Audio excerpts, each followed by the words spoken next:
Hi hello welcome back to my YouTube channel. അപ്പോൾ എൻ്റെ ഇന്നത്തെ പുതിയ വീഡിയോയിലേക്ക് എല്ലാവർക്കും സ്വാഗതം. ഇന്ന് ഞായറാഴ്ച ആയതുകൊണ്ട് എണീക്കാനെല്ലാം കുറേ വൈകി. ഇന്ന് കുഞ്ഞൊക്കൊന്നും പോകണ്ടല്ലോ. അപ്പോൾ ഇന്ന് ചായയെല്ലാം കുടിച്ചതിന് ശേഷം ചെറിയൊരു വ്ളോഗാണ് ഇത്.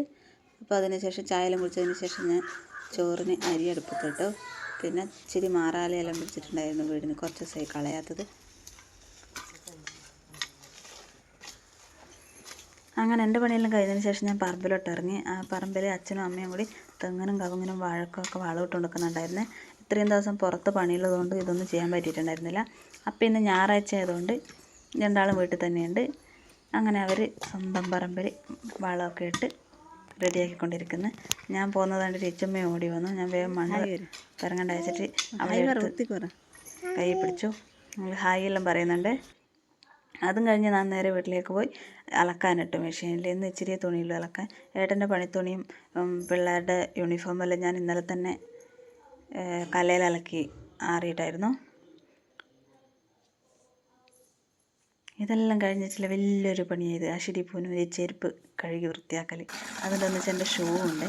അത് ഇന്നലെ ഞാൻ ചെറിയൊരു പരിപാടി പോകുമ്പോൾ ഇട്ടതാണ്. അതിൻ്റെ ഓലം കണ്ടോ. പിന്നെ അതെല്ലാം ഒരുവിധം അരച്ച് തേച്ച് എങ്ങനെയൊക്കെ അത് ഒരുവിധം വൃത്തിയാക്കി എടുത്തു. നല്ലോണം ക്ലീനായി എന്ന് പറയാൻ പറ്റില്ല. എൻ്റെ ഷൂ എന്തായാലും വൃത്തി. പിള്ളേരത് അരച്ചിട്ട് പോകുന്നുണ്ടായിട്ട് അങ്ങനെയെല്ലാം ഒപ്പിച്ചു.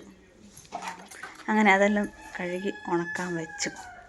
അപ്പോഴാണ് ഓർമ്മ വന്നത് രാവിലെ ഫ്രീസറിൽ നിന്ന് പുറത്തിറക്കി വെച്ച മത്തി. അങ്ങനെ അത് തണുപ്പെല്ലാം മാറി റെഡിയായിട്ടുണ്ടായിരുന്നു. പിന്നെ വേഗം അത് ഇരുന്നങ്ങ് മുറിച്ചു. അമ്മ രാവിലെ പറഞ്ഞത് പൊരിക്കാൻ വെക്കാമെന്ന്, കറി വേറെന്തെങ്കിലും വെക്കാൻ പറഞ്ഞായിരുന്നേ. അതുകൊണ്ട് അത് വേഗം മുറിച്ച് അതിൽ മഞ്ഞൾപ്പൊടിയും ഉപ്പും പറങ്കിപ്പൊടിയും മുളക് പൊടിയും എല്ലാം ഇട്ടിട്ട് അതങ്ങ് പൊരിക്കാൻ വെക്കുന്നു.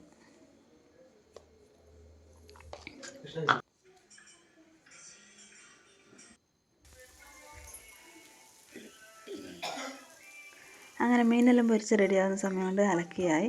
അത് ഞാൻ വേഗം എടുത്ത് അയലയിൽ അറിയിട്ടു. ആ സമയം കൊണ്ട് തന്നെ അമ്മ കാമ്പ് തോരനും പച്ചടിയാക്കാൻ വേണ്ടി മുറിച്ചുകൊണ്ടിരിക്കുന്നുണ്ട്. അത് കണ്ടപ്പോൾ തന്നെ ഇതിൻ്റെ മസ്റ്റ് സാധനമായ കാന്താരി പറിക്കാൻ ഓടി. കാന്താരിയും പറിച്ചിട്ട് വന്നു.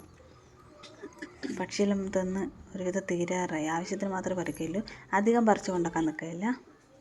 പിന്നെ അവിടെ നിന്ന് പറിക്കാനേ പറ്റുന്നുണ്ടായിട്ടില്ല. ഭയങ്കര ഉറുമ്പായിരുന്നു, കടിക്കുന്ന ഉറുമ്പ്. പിന്നെ വേഗം വീട്ടിൽ വന്ന് തേങ്ങയും ചിരവി തേങ്ങയും കാന്താരിയും ഉള്ളിയും ഇഞ്ചിയൊക്കെ കൂട്ടിയിട്ടൊന്ന് ഒതുക്കി മുറിച്ച്. അങ്ങനെ ഇതെല്ലാം സെറ്റാക്കി മിക്സാക്കി ഒന്നിച്ച് വെച്ചതിന് ശേഷം ഞാൻ അതിലോട്ട് കടുകും കറിവേപ്പിലയും വറുത്തിട്ടു. ഇതിൽ തൈരും കൂട്ടിയായിരുന്നേ. ഉപ്പെല്ലാം നോക്കി അതൊക്കെ സെറ്റാക്കി വെച്ചു.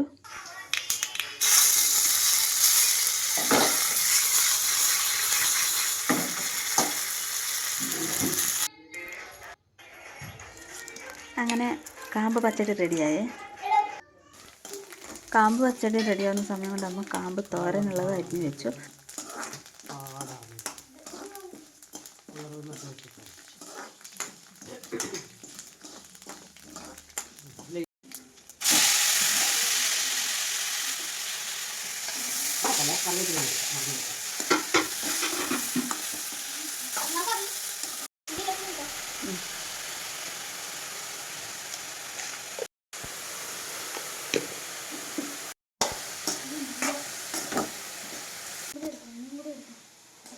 പച്ചടി റെഡിയാക്കുമ്പോഴൊക്കെ തന്നെ അമ്മ തോരനും റെഡിയാക്കി. ഏകദേശം തേങ്ങയും സാധാരണ ഇടുന്ന തേങ്ങയും കാന്താരിയും ഉള്ളിയൊക്കെ ഇട്ടിട്ട് ഒന്ന് ഒതുക്കി വെന്ത കഷ്ണത്തിലിട്ടിട്ട് മിക്സാക്കി എടുക്കുക.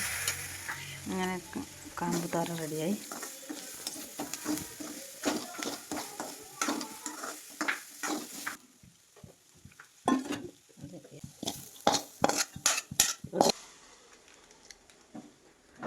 അങ്ങനെ തോരൻ റെഡിയാക്കി നിൽക്കുമ്പോഴത്തേക്കാണ് പപ്പടത്തിൻ്റെ ഒരു പാക്കറ്റാണിത്. പിന്നെ ഒന്ന് നോക്കിയിട്ട് ഒരു 5-6 പപ്പടം അങ്ങ് കാച്ചിയെടുത്തു.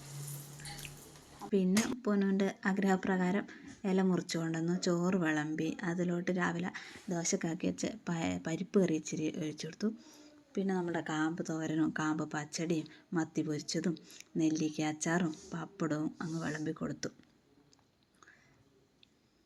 ഇതാണ് ഇന്നത്തെ ഞങ്ങളുടെ നല്ല നാടൻ സദ്യ. ഇലയിൽ തന്നെ അങ്ങ് വിളമ്പി അങ്ങ് അടിപൊളിയായി. എല്ലാവർക്കും അങ്ങ് ഇഷ്ടപ്പെട്ടു. അപ്പോൾ ഞങ്ങളുടെ ഇന്നത്തെ ഉച്ചഭക്ഷണം ഇതായിരുന്നേ. ഇത്രയും ഇന്നത്തെ വീഡിയോയുള്ളൂ. അടുത്ത വീഡിയോ കാണുന്നത് വരെ ടാറ്റാ ബൈ ബൈ.